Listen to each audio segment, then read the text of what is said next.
And start with this first example, 12x to the fourth y squared over 40a to the fourth b to the fourth divided by 6x squared y to the fourth divided by 16a squared x. So from yesterday, what do we do? Times it by the reciprocal. Very good. And so my first term, our first part of the expression stays the same. The second part, as you just said, I multiply by the reciprocal. And so the reciprocal in this case will be 16a squared x divided by 6x squared y to the fourth. And so if you remember, I first of all start along the very first diagonal. So I'm going to look at this diagonal right here. And I'm going to say, okay, is there anything I can cancel out along that diagonal? And so I have the numbers 12 and 6. Can I cancel anything out there?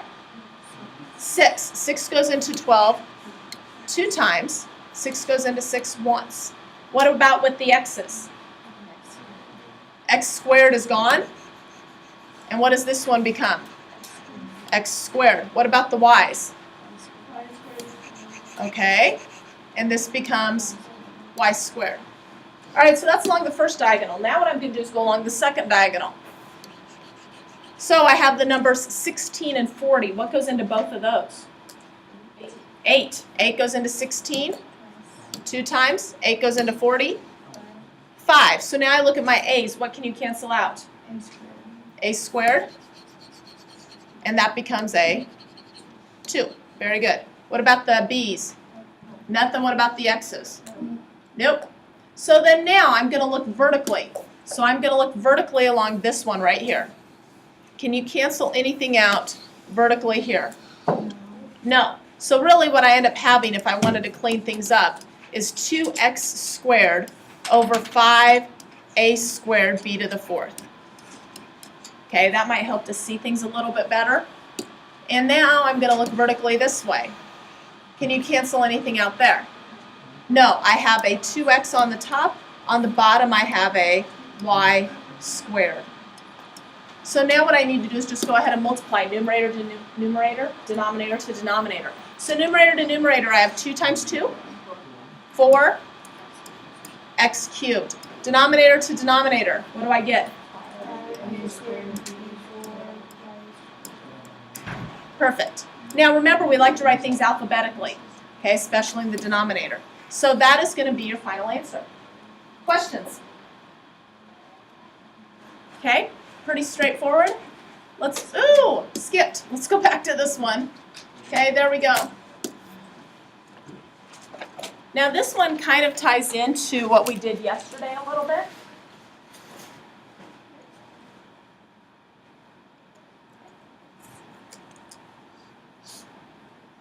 All right. Can somebody tell me what I'm going to do first? Factor. Which one? The top one. So we're going to factor this one right here, folks. What will that factor to be? X minus 8. Yep. Perfect. X minus 8, x plus 2. Because remember, we're looking for 2 factors of 16. Okay, 2 factors of our 16 that differ by 6. And those are 8 and 2. And we can get a negative 6 by making the 8 negative and the 2 positive. All right, let's look at the denominator here. What will that factor to be? X minus 8, x minus 8. So 2 factors in that case of 64 that add up to 16. Okay, both of them have to be negative. Now I'm going to multiply by, okay, let's look at this one. Can you do anything there? Nope, so you're going to leave it alone. Now I'm looking at this one. What will that one factor to be? X plus what? X plus what? Oh, 6 plus negative. No. X plus what'd you say? 6 negative 1. Okay, 2 factors of 6 that add to 5. Yeah, there you go. So what should it be? X plus 3. X plus 3, x plus 2. Very good. Okay, the sixth one is tricky, so make sure you get that one down. Now, when I multiply, that means this right here. So I'm looking at multiplying across a diagonal. So let's first of all look along this diagonal. Is there anything you can cancel out there? X plus 2's. So let's get rid of them. Okay. Anything else? Nope, so let's look at this diagonal. Can I cancel anything out? Yep. Okay, so we've done the cross. What do we do next? Up and down. So I'm going to look at this one here. Okay, can I cancel anything out here? Yep, the x minus 8's. So they're gone. So next, the only thing I'm left with is what's on the right. So what will my final answer be? Perfect. You remembered to put the 1. Make sure you remember to put that 1. You can't just put a denominator of x plus 3. Okay, so nice job. All right, let's look at another one of those babies. Oh, yeah. So I'll let you get that down and then we'll talk about this one.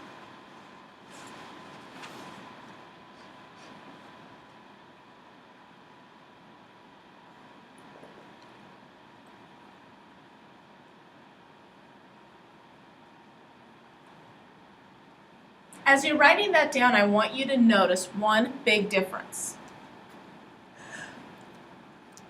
What's the big difference? Divided by. So before we even start the problem, we're going to address that, and we're going to make it look like the problem we just got done doing. So what I'm going to do is I'm just going to go ahead and change that so that instead of being divided by, it is now going to be multiplied by. So that stays the same. What happens next? I flip them. So really on the top I've got y squared minus 3y minus 18 all divided by x squared minus 12x plus 32.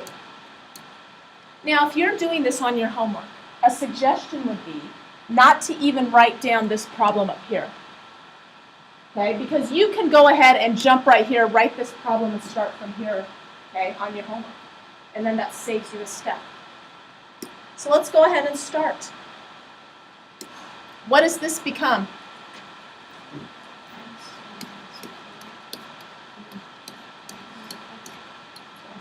Yep, x minus 4, x plus 4.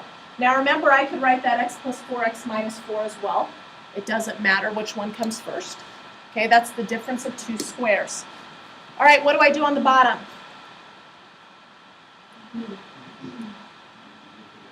You can take out a 12. Because notice both 12 and 36 are divisible by 12. So let's factor that 12 out. When I take that 12 out, what does it become? Y plus 3, very good. Okay, now I'm going to take that times. What does this become up here on the top? Y.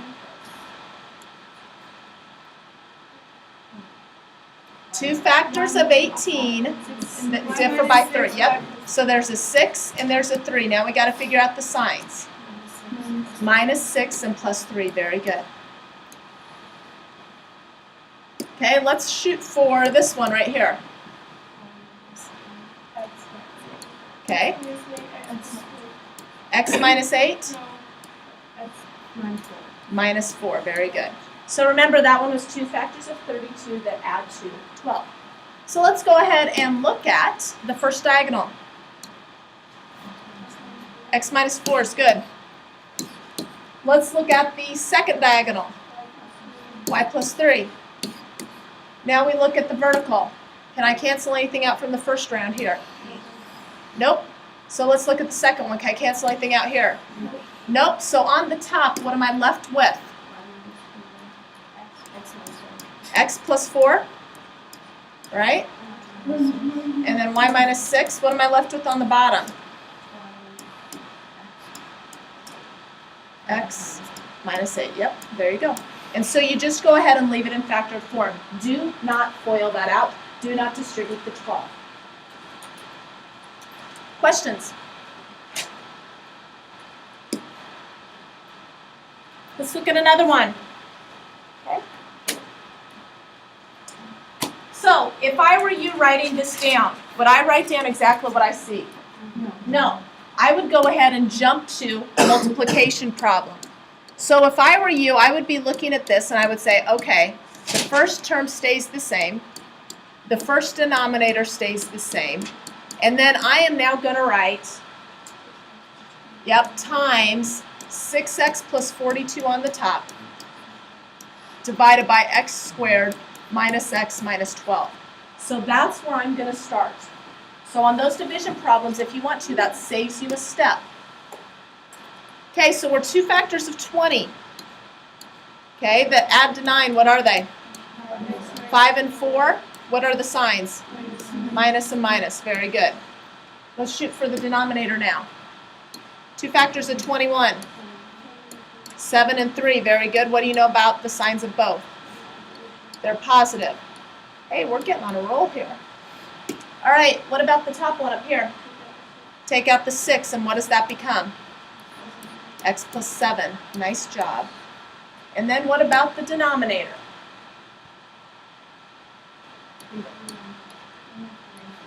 Three and 4, good. And what are the signs between them?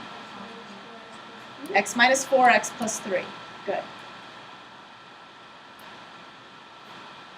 All right, so let's start. First diagonal. X minus 4s are gone. Second diagonal. X plus 7s are gone.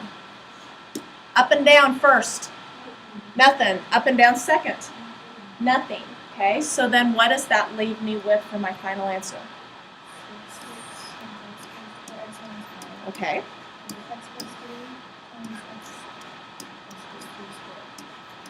Good.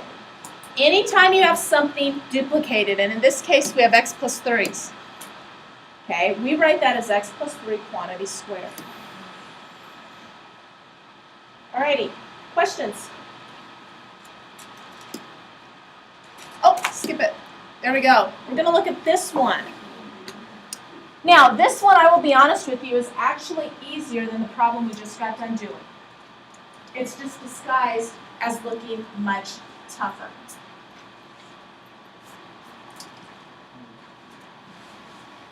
So,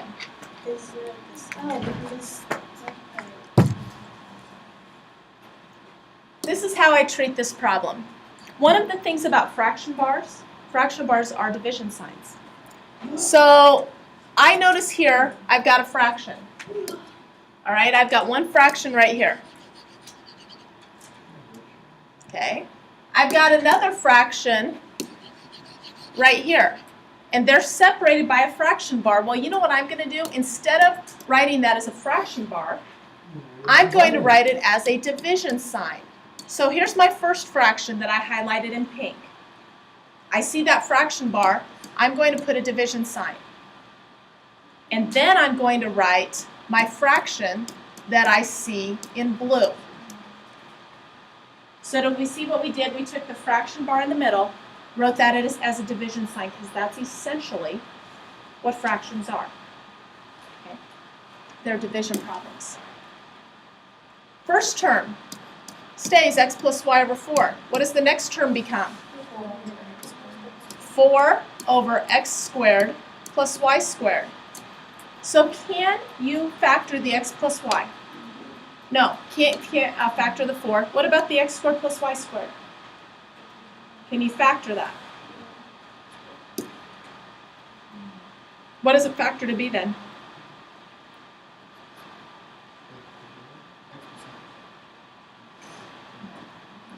Why can't you factor it? You're right, you can't factor it.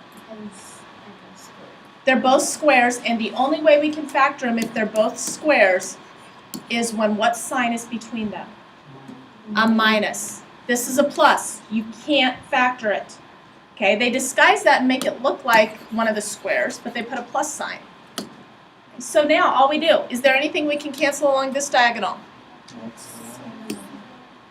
Can't cancel them in a sum. The only way we could cancel this is if there would be an x plus y somewhere. So that is left alone. Can you cancel anything here? The 4's. So your final answer is going to be x plus y over x squared plus y squared. So what happens if If it's minus, you could factor. So if this would have been x squared minus y squared down here, you could have factored that as x plus y times x minus 1. And then you could have canceled. All right, so you were given the assignment yesterday. Oops, skipped through it. You were given the assignment yesterday. And so now, what you need to do is you need to go ahead and finish that assignment. You should have gotten a good, healthy start on it. And you should now have the tools necessary to finish it. Now on those last few problems, specifically 36 and 38, if you have questions on those, be sure to ask. Either come in tomorrow morning or we'll start class tomorrow with questions there. But if you have questions, make sure you ask, and that's going to be the plan. Tomorrow we're probably looking at a short quiz and a worksheet. All right? Okay.